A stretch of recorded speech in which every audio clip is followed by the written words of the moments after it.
SEBI தரவுகளின்படி பாத்தீங்கன்னா 93% சில்லறை முதலீட்டாளர்கள் எஃப்என்டோ சந்தையில தங்களோட முழு பணத்தையும் இழக்கறாங்க. இது ஒரு நிதி மரணக்குழி அப்படின்னே சொல்லலாம். ஆமா, அது ரொம்ப கசப்பான உண்மைதான். ஆனா அதே கொந்தளிப்பான சந்தையில ஒரு சின்ன குழு மட்டும் தொடர்ந்து வருஷத்துக்கு 35% கூட்டு வட்டி விகிதத்துல லாபம் பாக்குறாங்க. அதாவது 35% சிஏஜிஆர். அது மட்டும் இல்லாம 50,000 ரூபாய ஒரே மணி நேரத்துல 37 லட்சமா மாத்துற மேஜிக்கும் இங்க நடக்குது. உங்களை இந்த புதிய ஆழமான பகுப்பாய்விற்கு வரவேற்கிறோம். கண்டிப்பா.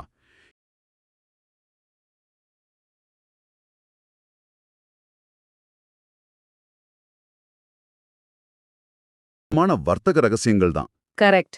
அந்த 1% வெற்றியாளர்களோட மூளைக்குள்ள என்ன நடக்குது? இது வெறும் அதிர்ஷ்டமா இல்ல பலரும் தவற விடுற ஒரு துல்லியமான அறிவியலா அப்படிங்கறத தான் இன்னைக்கு நம்ம உடைச்சு பார்க்க போறோம். அந்த 93% தோல்விகளை பார்க்கும்போது இது ஒரு சூதாட்டம் அப்படின்னே பலரும் நினைக்கிறாங்க. ஆனா தரவுகளை ஆழமா பகுப்பாய்வு செஞ்சா அந்த 1% வெற்றியாளர்கள் சந்தையை ஒரு காசினோவா பார்க்கறது கிடையாது. ஓஹோ, அப்புறம் எப்படி பார்க்கறாங்க? அவங்க அதை ஒரு கணித சமன்பாடா தான் அணுகுறாங்க. உணர்ச்சிகளை தள்ளி வச்சுட்டு வெறும் நிகழ்தகவுகள், அதாவது ப்ராபபிலிட்டிஸ் அடிப்படையில மட்டுமே செயல்படுறாங்க. நீங்க சொல்றது சரியா இருந்தாலும் இது ஒரு பயமுறுத்துற உண்மைன்னே சொல்ல தோணுது. ஏன்னா பிரணீத் அரோராவோட முதல் வாதமே ஒரு கடுமையான யதார்த்தத்தை நம்ம முகத்துல அறையிற மாதிரி இருக்கு. ஆமா, அந்த ஜீரோ சம் கேம் கான்செப்ட் தானே சொல்றீங்க? கண்டிப்பா. எஃப்என்டோ அப்படிங்கிறது அடிப்படையில ஒரு ஜீரோ சம் கேம். அதாவது உங்க சட்டப்பையில ₹1 வருதுன்னா அது வானத்துல இருந்து குதிக்கல, வேற யாருடைய சட்டப்பையில இருந்தோ அது உருவப்பட்டிருக்கு. எக்ஸாக்ட்லி. நாம யாரிடம் மோதுறோம் அப்படின்னு தெரியாம தான் பலரும் இதுல நுழையறாங்க.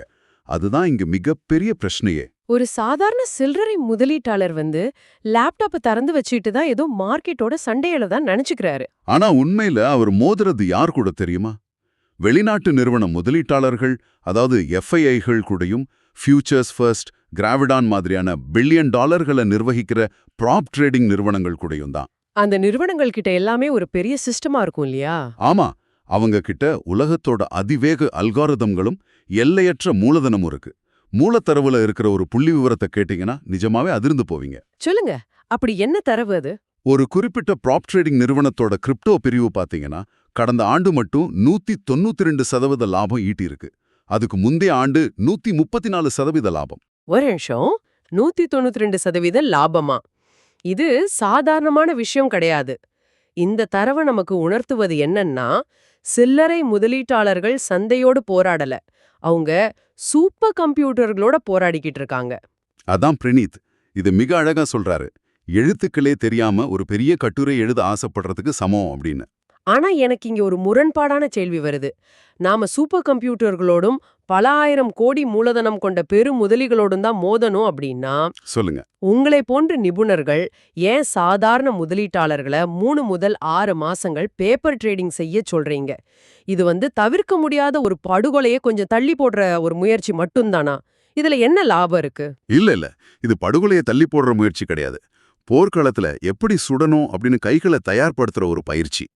ஓஹோ, மெய்நிகர வர்த்தகம் மூலமா கத்துக்கிறோம்னு சொல்றீங்களா? ஆமா, நீங்க பேப்பர் ட்ரேடிங் செய்யும்போது உங்களோட உத்திகள் வேலை செய்யுதா அப்படின்னு மட்டும் பார்க்கறது இல்ல, சந்தையோட ஏற்ற இறக்கங்கள், அதாவது வாலட்டாலிட்டி, அப்புறம் தீட்டா டிகே மாதிரியான விலை நிர்ணய காரணிகள் எப்படி செயல்படுதுன்னு கத்துக்கிறீங்க. சொந்த பணத்தை இழக்காமலே இதெல்லாம் கத்துக்கலாம்னு சொல்றீங்க. கண்டிப்பா. இது ஒரு தசை நினைவகத்தை, அதாவது மசில் மெமரியை உருவாக்குது. சூப்பர் கம்ப்யூட்டர்களோட மோதுறதுக்கு முன்னாடி உங்க சொந்த உணர்ச்சிகளோட மோதி வெல்ல இந்த பயிற்சி ரொம்ப அவசியம். சரி, பேப்பர் ட்ரேடிங் மூலமா ஒரு முதலீட்டாளர் முட்டாள்தனமான ஆரம்பகட்ட தவறுகளை செய்யாம தப்பிச்சுக்கிறாருன்னு வச்சுப்போம். சரி. ஆனா நிஜமான ரத்த கலரி எப்போ ஆரம்பிக்குதுன்னா, நிஜ படத்தை உள்ள கொண்டு வரும்போது தான் தொடங்குது.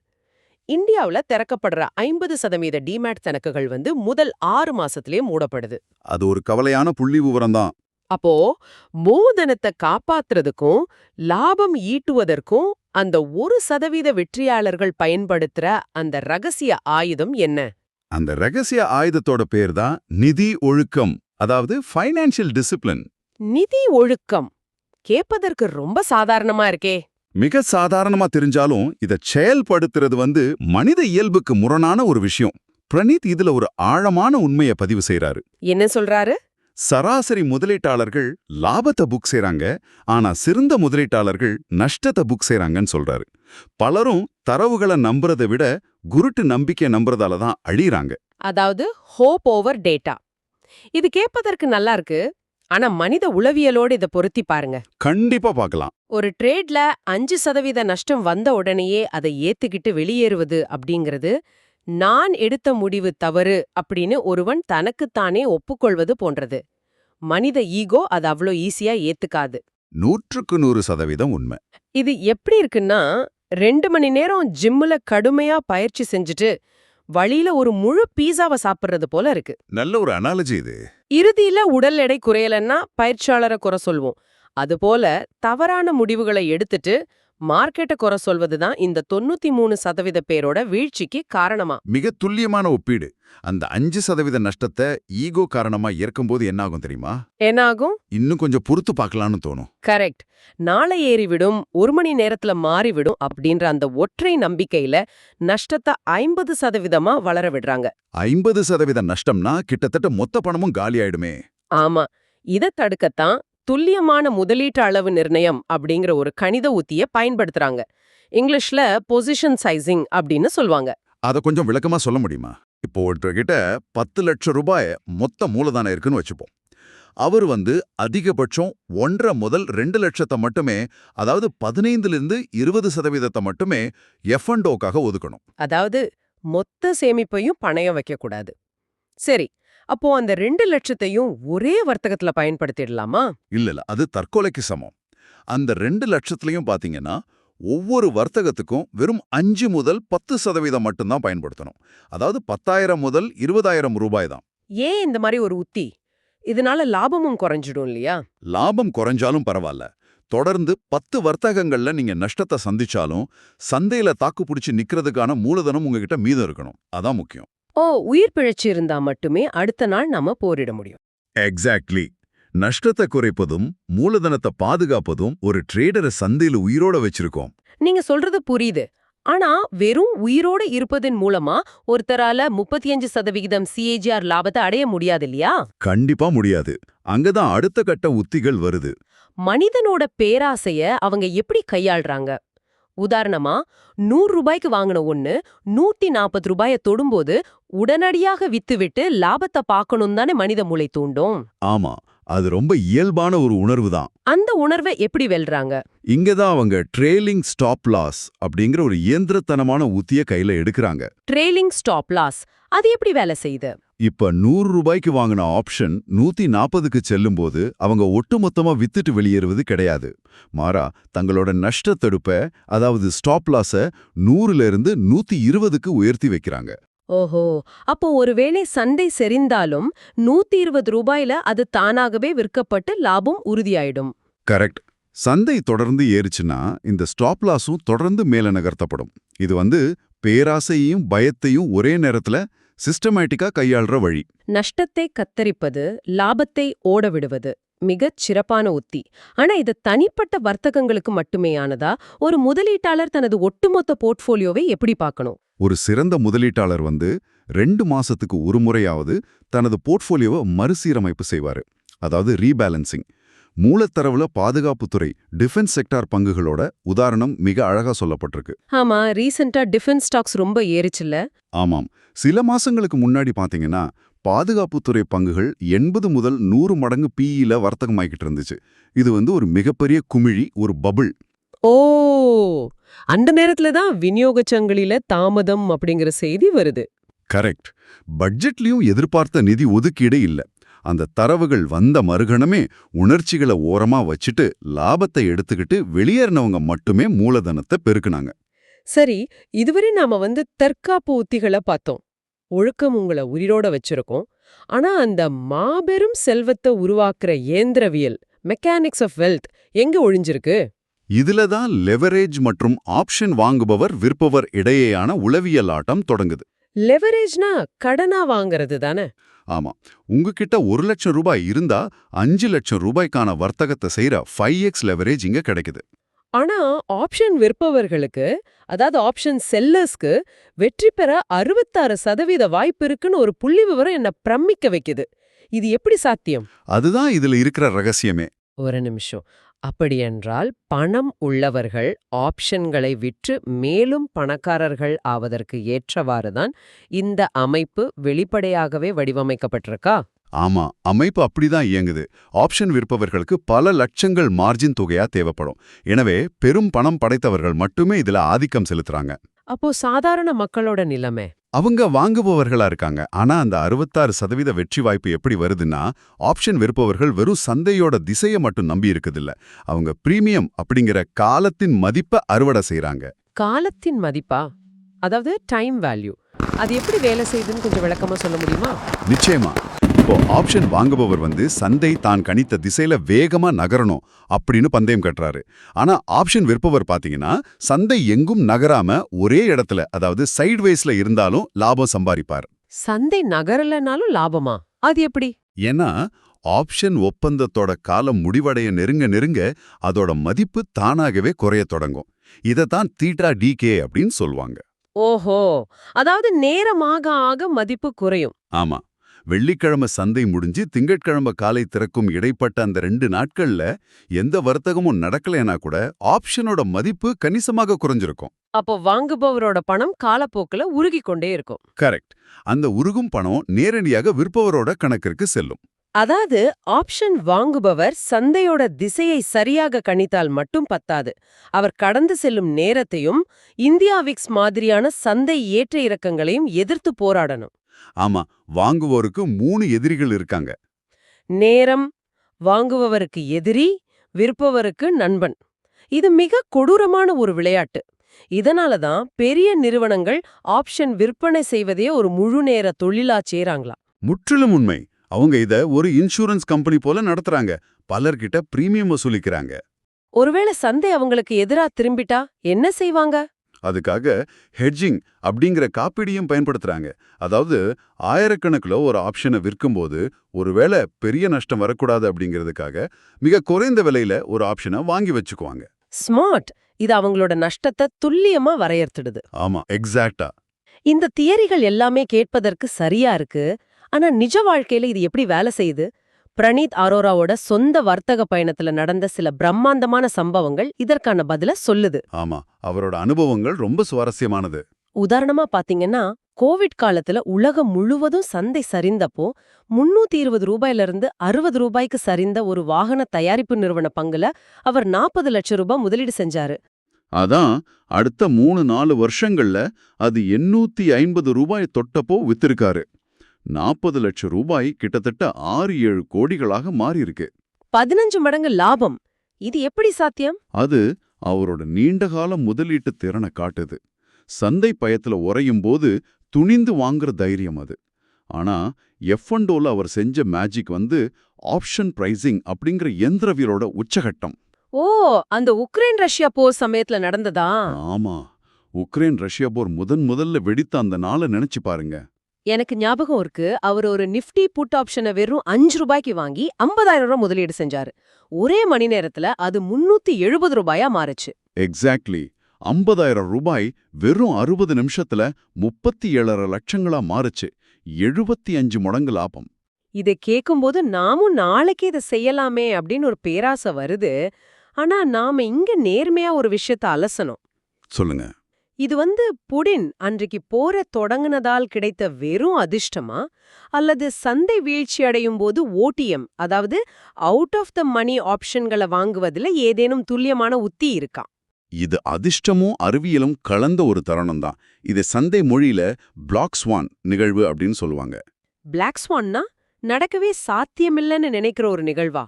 ஆமா, அந்த 5 ரூபாய் ஆப்ஷன் அவ்வளவு மலிவா இருக்க காரணம் சந்தை அது நடக்கும் அப்படின்னு துளியும் நம்பல. ஆனா போர் வெடித்த உடனே காமா வெடிப்பு, அதாவது காமா எக்ஸ்ப்ளோஷன் அப்படின்னு ஒரு தொழில்நுட்ப நிகழ்வு நடக்கும். காமா வெடிப்பா அப்படின்னா என்ன? ஆப்ஷனோட மதிப்பு மெதுவாக ஏறாம ராக்கெட் வேகத்துல செங்குத்தா ஏறும். பிரணீத் அந்த சாத்தியக்கூறிய முன்கூட்டியே கணிச்சு மிகச்சிறிய தொகையை பணயம் வைத்தார். ஆனா இது தினமும் செய்ய முடியாது அப்படிங்கறத அவரே ஒத்துக்கிறாரு. ஆமா, அவர் கொச்சின் ஷிப்யார்ட் பங்க அவசரமாக 30% நஷ்டத்துல வித்துட்டு அந்த பங்கு 2800 ரூபாய் வரை உச்சம் தொட்டதை பார்த்து வருந்திய கதையும் இருக்கு. பொறுமையின்மை சில நேரங்கள்ல எவ்வளவு பெரிய எதிரி அப்படிங்கிறதுக்கு இது ஒரு உதாரணம். ஆனா இதெல்லாம் தாண்டி இத இப்ப கேட்டுக்கிட்டு இருக்கிற உங்களுக்கு ஒரு சுவாரஸ்யமான கதைய சொல்ல விரும்புறேன். அந்த ப்ளூ லேபிள் கதை தானே? ஆமா. பிரணீத் ஒருமுறை 30,000 ரூபாய் மதிப்புள்ள ப்ளூ லேபிள் வாங்க ஆசைப்படுறாரு. அதுக்காக தன் முதலீட்டு பணத்தை தொடாம வார இறுதியில டைம், ஐஎம்எஸ், கரியர் லான்ச்சர் மாதிரியான மையங்கள்ல தொடர்ந்து 9 வகுப்புகள் எடுத்து அந்த பணத்தை சம்பாரிச்சிருக்காரு. இது ஒரு வகையான ஜுகாட் மனநிலை. இந்த ஜுகாட் மனநிலை தான் ஒரு ட்ரேடரோட அடிப்படை பண்பா தோணுது. எந்த ஒரு சூழ்நிலையிலிருந்தும் மீண்டு வர்ற அந்த வேட்கை மிக முக்கியம். கண்டிப்பா. எல்லாவற்றிற்கும் மேலாக வாரன் பஃபெட்டை விட ராகேஷ் ஜுன்ஜுன்வாலாவையே அவர் அதிகம் பின்பற்றாரு. ஏன்னா ராகேஷ் வர்த்தகம் செஞ்சு சம்பாதிக்கிற பணத்தை கொண்டு போயிட்டு நீண்டகால முதலீட்டுல போடுவாரு. ஓஹோ, வர்த்தகம் வேற, முதலீடு வேற. ஆமா, வர்த்தகம் அதாவது ட்ரேடிங் அப்படிங்கிறது தினசரி கேஷ் ஃப்ளோவை உருவாக்குவதற்கானது. முதலீடு அப்படிங்கிறது தலைமுறைக்கான செல்வத்தை உருவாக்குவதற்கானது. நல்ல பாயிண்ட். மேலும் ஒரு நாளோட வர்த்தகத்தை அன்றோடு முடிச்சுக்கணும், நோ ஓவர் நைட் பொசிஷன்ஸ் அப்படிங்கிற பிரணீத்தோட விதி இரவில் நிம்மதியாக தூங்குவதற்கு மட்டுமில்ல, சர்வதேச சந்தையோட திடீர் அதிர்ச்சிகளிலிருந்து தப்பிக்கவும் உதவுது. சரி, பிரணீத் ஒரு நிபுணர், அவருக்கு நிறைய விஷயங்கள் தெரியும், அவர் செஞ்சிட்டாரு. ஆனா தினமும் காலை 9 மணி முதல் மாலை 5 மணி வரை வேலைக்கு செல்ற சாதாரண மனிதர்களால நாள் முழுவதும் சிஸ்டத்தின் முன் உட்கார்ந்து சந்தையோட தரவுகளை பகுப்பாய்வு செய்ய முடியாது. கண்டிப்பா முடியாது. அது பிராக்டிகல் கிடையாது. தங்களுக்கு தேவையான முதலீட்டுக்காக வார இறுதியில 9 வகுப்புகளும் எடுக்க முடியாது. அப்போ இந்த நிறுவனங்களுக்கு இணையான தரவுகளும் நுண்ணறிவும் சாதாரண சில்லறை முதலீட்டாளருக்கு எப்படி கிடைக்கும்? இங்கதான் தொழில்நுட்பம் ஆட்டத்தை மாத்துது. யூனிவர்ஸ்ட் மாதிரியான தளங்கள் உள்ள வராங்க. தொழில்நுட்பம் எப்படி சாதாரண மனிதர்களுக்கு உதவுது? தொழில்நுட்பம் இன்னைக்கு சந்தைய ஜனநாயகப்படுத்திருக்கு அப்படின்னே சொல்லலாம். யூனிவர்ஸ்டோட வளர்ச்சியை பாருங்க. வெறும் 3 வருஷங்கள்ல 72 லட்சத்திலிருந்து 80 கோடி ரூபாய் வருவாய். வாவ்! 4 மில்லியன் வாடிக்கையாளர்கள், 17 மில்லியன் டாலர் முதலீடு திரட்டல், இதெல்லாம் தற்செயலா நடந்திருக்க வாய்ப்பில்ல. ஆமா, அவங்க சில்லறை முதலீட்டாளர்களோட மிகப்பெரிய பிரச்சனையை தீர்த்திருக்காங்க. பாரம்பரியமா பாத்தீங்கன்னா ஒரு முன்னணி ஆராய்ச்சி நிறுவனம் ஒரு காலாண்டுக்கு 1.5 லட்சம் ரூபாய் வரை கட்டணம் வசூலிக்கும். 1.5 லட்சம் ரூபாயா ஒரு காலாண்டுக்கா? ஆமா, ஆனா யூனிவர்ஸ்ட் ஏஐ மற்றும் மனித அறிவின் கலவையை பயன்படுத்தி நாளொன்றுக்கு 4 ரூபாய்க்கும் குறைவான கட்டணத்துல அந்த சேவையை வழங்குறாங்க. ஏஐ எந்த அளவுக்கு இதுல ஆழமா வேலை செய்யுது?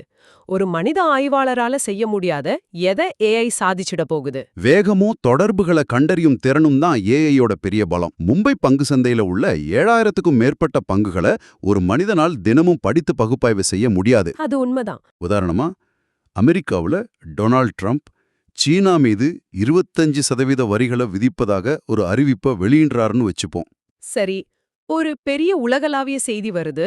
அடுத்த சில மில்லி வினாடிகள்ல ஏஐ ஒரு இணைப்பை உருவாக்குது.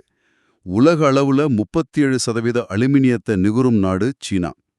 அமெரிக்க வரி விதிப்பால் சீனாவின் ஏற்றுமதி பாதிக்கும், அதனால் அலுமினிய தேவை குறையும். ஓ, அதனால உலக சந்தையில அலுமினியம் விலை குறையுமா? ஆமா, இதன் விளைவா இந்திய உலோக பங்குகளோட விலை சரியும் அப்படிங்கறத ஏஐ உடனடியாக கணிச்சு வடிகட்டி கொடுத்துடுது. மனித மூளை இத படிச்சு புரிஞ்சுகிட்டு செயல்படுறதுக்குள்ள சந்தை பல மைல் நகர்ந்துடும். இது கேட்பதற்கு பிரமிப்பா இருந்தாலும் எனக்கு ஒரு கடுமையான சந்தேகம் வருது. என்ன சந்தேகம்? பல தசாப்தங்களா நாம மியூச்சுவல் ஃபண்டுகளை நம்பி வர்றோம். 12 முதல் 13% நிலையான வருமானம் தரும் பல ஆண்டுகள் அனுபவமிக்க ஃபண்ட் மேனேஜர்களை விட இந்த ஏஐ அல்காரிதம்கள் சிறந்தவையா? ஏன் ஒரு சாதாரண முதலீட்டாளர் ஏஐயை நம்பி சுயமாக வர்த்தகம் செய்யணும்? இது மனிதனுக்கும் எந்திரத்திற்குமான போட்டி கிடையாது, கட்டமைப்புகளுக்கிடையான போட்டி. கட்டமைப்புகளா? எப்படி? மியூச்சுவல் ஃபண்டுகளுக்கு சில சட்ட ரீதியான கட்டமைப்பு ரீதியான வரம்புகள் இருக்கு. செபி விதிகளின்படி அவங்களால பொதுமக்களோட பணத்தை வச்சு டெரிவேட்டிவ் சந்தையில பெரிய அளவுல விளையாட முடியாது. ஓ, அவங்க எஃப்என்டோல ட்ரேட் பண்ண முடியாதா? பெரிய அளவுல முடியாது. மேலும் சந்தை உச்சத்தில் இருக்கும்போது சிறு நிறுவன பங்குகளோட மதிப்பீடுகள் அதிகமாகி அவை வீழ்ச்சி அடையும் போது மியூச்சுவல் ஃபண்டுகளும் வேறு வழியின்றி 30-40% சரிவை சந்திக்கிறாங்க. அப்ப அவங்களால லாபத்தை புக் பண்ணிட்டு வெளியே வர முடியாதா? அவங்களால சற்றென்று பெரிய அளவுல பணத்தை எடுத்துக்கிட்டு வெளியேற முடியாது. ஆனா ஏஐய பயன்படுத்துற ஒரு தனிநபர் முதலீட்டாளர் எவ்வித உணர்ச்சிகளும் இல்லாம தரவுகள் எப்ப சொல்லுதோ அப்பவே பங்குகள்ல இருந்து வெளியேறலாம். அப்போ சந்தை இறங்கும்போது புட் ஆப்ஷன்கள் மூலம் லாபமும் பார்க்கலாம். எக்ஸாக்ட்லி. அதாவது கட்டுப்பாடுகள் இல்லாத ஒரு சுதந்திரமான களத்துல நிறுவனங்களுக்கு இணையான தொழில்நுட்ப ஆயுதம் உங்ககிட்ட இருந்தா நீங்களும் அதே ஆட்டத்தை ஆடலாம் அப்படின்னு சொல்றீங்க. ஆமா, அதுதான் நிஜம். இந்த ஆழமான பகுப்பாய்வோட இறுதி பகுதிக்கு வந்துட்டோம். இதுவரையிலான உரையாடலை தொகுத்து பார்த்தா ஒரு விஷயம் மிக தெளிவா புரியுது. F&O ட்ரேடிங் அப்படிங்கிறது பலரும் நினைப்பது போல ஒரு கண்மூடித்தனமான சூதாட்டம் கிடையாது. கண்டிப்பா கிடையாது. ஆனா நீங்க முறையான நிதி ஒழுக்கம் இல்லாம, தரவுகளை மதிக்காம, மூலதனத்தை பாதுகாக்கும் பொசிஷன் சைசிங் இல்லாம உள்ள நுழைஞ்சா உங்களை அழிக்க காத்திருக்கும் ஒரு யந்திரம் தான் அது. ஆமா, அது ஒரு கூர்மையான கத்தி மாதிரி. அதை வச்சு அறுவை சிகிச்சையும் செய்யலாம், கவனமா இல்லனா உங்க கழுத்தையும் அறுத்துக்கலாம். தொழில்நுட்பமும் தரவுகளுமே உங்களுக்கான கவசங்கள். இதை முடிப்பதற்கு முன்னாடி இதை கேட்டுக்கிட்டு இருக்கிற உங்களுக்கான ஒரு ஆழமான, சற்றே முரண்பாடான சிந்தனையை முன்வைக்க விரும்புறேன். சொல்லுங்க. நாம முன்னாடியே பார்த்தோம், பல லட்சங்களை மார்ஜினாக கட்டி ஆப்ஷன்களை விற்கும் பெரிய நிறுவனங்களுக்கும் பெருமுதலிகளுக்கும் 66% வெற்றி வாய்ப்பு இருக்கு அப்படின்னு. ஆமா, தரவுகள் அதுதான் சொல்லுது.